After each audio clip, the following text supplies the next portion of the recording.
आज हम करेंगे क्लास 6 इंग्लिश एनसीईआरटी का first chapter who did पैट्रिक्स homework, जिसकी ऑथर हैं कैरल मूर।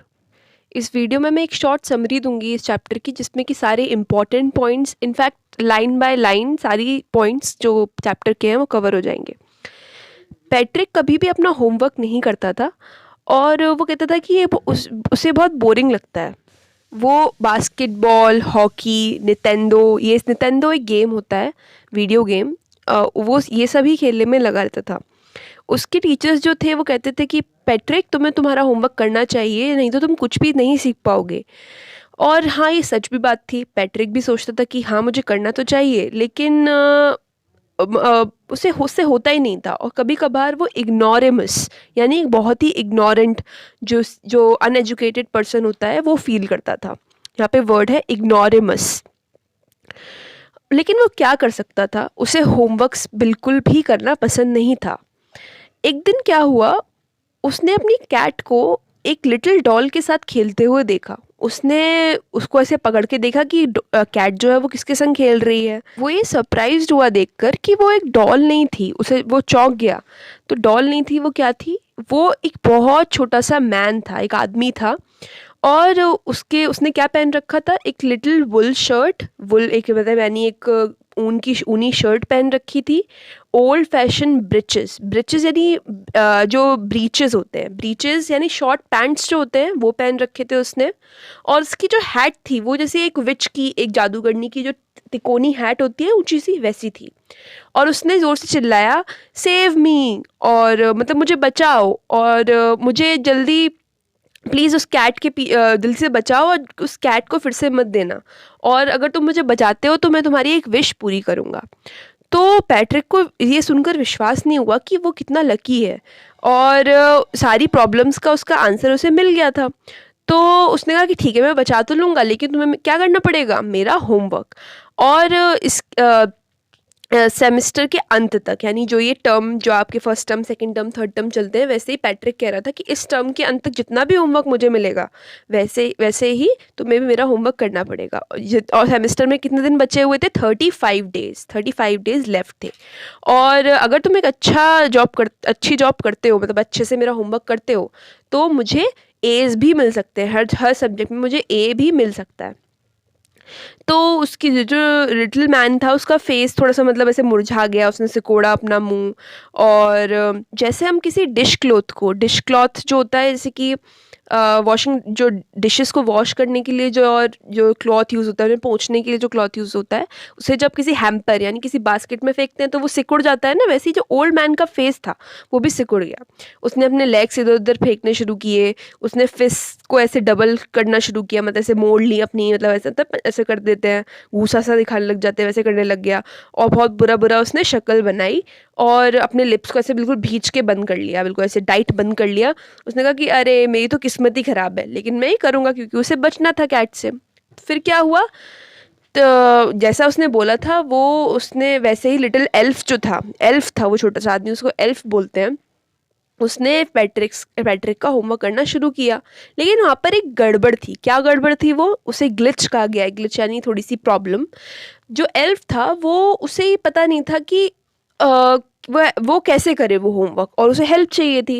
वो हमेशा वो हेल्प मी बोलता रहता था, और पैट्रिक को हेल्प करनी पड़ जाती थी हर किसी भी तरीके से। तो वो कभी किसी वर्ड को दिखा के बोलता था कि धीरे से, कि स्क्वीक्ड आवाज़, बहुत स्वीक मतलब स्क्वीक जो आवाज़ होती है वो ऐसी होती है कि बहुत पतली सी आवाज़, उसमें बोलता था कि डिक्शनरी लाओ, मुझे इस वर्ड का मतलब देखना है।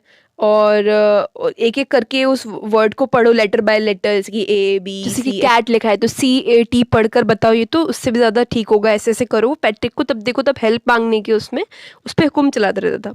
जब मैथ्स की बारी आती थी, क्योंकि हर सब्जेक्ट का वो होमवर्क करेगा, तो मैथ्स की जब बारी आती थी, तो वो जो पैट्रिक था, उसकी यहाँ पर भी किस्मत ख़राब थी।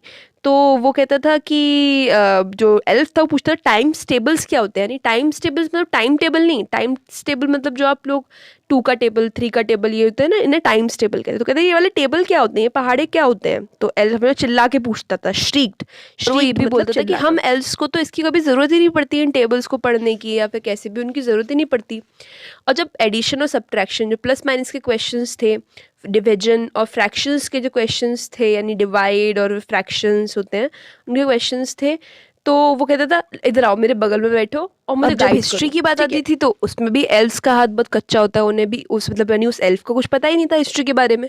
तो यहाँ पर वो पैट्रिक की सारी मदद लेता था उसे बैठाल के, और वो चिल्ला चिल्ला के बोलता था और वो लाउड होता चला जाता था उसका। हर बार वो बोलता था कि मुझे ये नहीं आता, मुझे वो नहीं आता, तो वो ऐसे करके लाउड होता रहता था।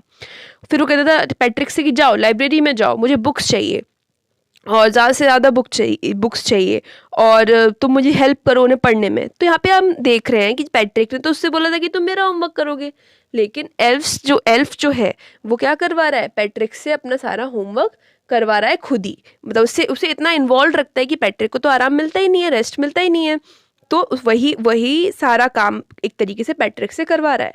फिर क्या हुआ, धीरे धीरे करके वो जो हर दिन एक नई नई नैगिंग थी, मतलब कुछ ना कुछ नखरे, कुछ ना कुछ दिक्कतें जो एल्फ था वो हमेशा खड़ी करता रहता था।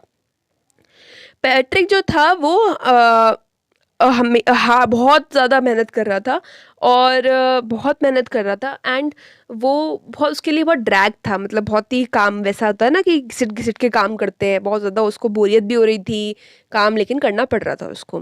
वो रात को जग रहा था और वो कभी भी उसने इतना वियरी का मतलब यहाँ पे क्या है, टायर्ड यानी थका हुआ फील नहीं किया था। और जब वो स्कूल जाता था, क्योंकि रात में वो काम करता था, तो जब वो स्कूल जाता था तो उसकी जो आइज़ थी वो सूजी हुई रहती थी और ब्लियरी, पफ्ड एंड ब्लियरी यहाँ पे यूज़ हुआ है। तो पफ्ड मतलब सूजी हुई और ब्लियरी का मतलब होता है डल, बहुत ज़्यादा ऐसे ऐसे डल कि उसमें वो कोई भी शाइन नहीं थी। फाइनली क्या हुआ, जो लास्ट डे जो स्कूल का था वो आ गया और एल्फ फ्री था जाने के लिए। यानी कि जो एल्फ से बोला था ना पैट्रिक ने कि 35 डेज़ का जो सेमेस्टर बचा है तो मेरा होमवर्क करोगे उसमें, लेकिन एल्फ ने 35 डेज़ काटे किसी तरह और लास्ट डे पे वो जाने को तैयार हुआ और होमवर्क अब कुछ बचा नहीं था क्योंकि लास्ट डे है।